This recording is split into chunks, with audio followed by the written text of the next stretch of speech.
Kape tayo. Sarap. Ayun guys, nakita mo ba yung post ko kagabi about sa mga long form video natin? Kung hindi pa, ayan, papakita ko, ayan. Yan yung post ko. Sabi ko dyan, yung mga long form video natin na ina-upload sa Facebook wall, nakalagay na plays yung mga nakapanood sa atin. Dati kasi guys, nakalagay views.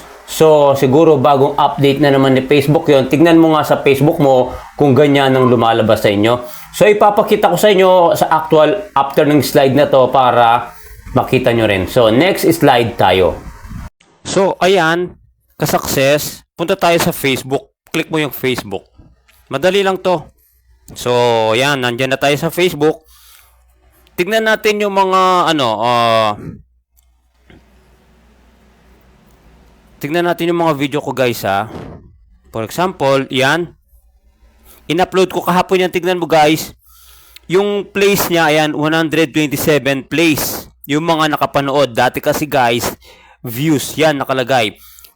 Isa pa, para makita mo. Tignan mo din sa iyo ha. Kasi bagong update ni Facebook yan. Baka may ibig sabihin na naman yan. Kasi kailangan, alam natin yung bagong update ni Facebook. Ayan guys, 2 days ago kung in-upload dyan, nakalagay dyan 194 plays.